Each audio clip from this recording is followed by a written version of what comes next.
स्थानिकांना नोकरी आरक्षण कायदा करावा. ह्या कायद्यामध्ये आपण बघतोय की आज महाराष्ट्रातलीच परिस्थिती बघा, महाराष्ट्रामध्ये बरेचसे आरक्षण आहेत. पण असा कायदा केल्याने का होईल की ह्यामध्ये महाराष्ट्रातील तांत्रिक, प्रशासकीय किंवा सेवा उद्योगांमधील कोणत्याही खाजगी क्षेत्रातील असो अथवा सार्वजनिक क्षेत्रातील उद्योगधंदे यांना स्थानिकांना नोकरी देणे ही बंधनकारक आहे. आज आपण बघतोय की महाराष्ट्रातील तरुण वर्ग हा मुंबई पुण्यासारख्या मोठ्या शहरांमध्ये धाव घेतोय, कारण गावांमध्ये नोकऱ्याच नाहीयेत.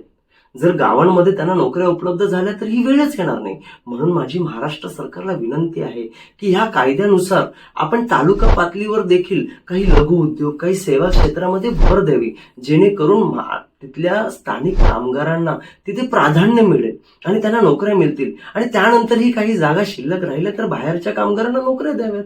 यामध्ये आम्हाला काही हरकत नाही. जर काही उद्योगधंदे ही ह्यानंतर 90% स्थानिक लोकांना जर कामं देत असतील, रोजगार देत असतील, तर त्यांना सरकारतर्फे काही सवलती देण्यात याव्यात. त्यांना विशेष काही मोहिमा राबवण्यात याव्या, जशा की कर सवलती देण्यात याव्यात, त्यांना वीज दरामध्ये सवलत देण्यात याव्या, किंवा त्यांना काही त्यांचे परवाने नूतनीकरणामध्ये विशेष प्राधान्य देण्यात यावे. आणि असे न करणाऱ्यांच्या बाबतीत मात्र उलट करण्यात यावे की त्यांना दंड थोपवण्यात यावे, त्यांच्यावर बंधनकारक कारवाई करण्यात यावी, त्यांचे उद्योगधंदे हे स्थलांतरित करण्याची व्यवस्था करावी, जेणेकरून स्थानिकांना प्रथम प्राधान्य हे मिळालेच पाहिजे.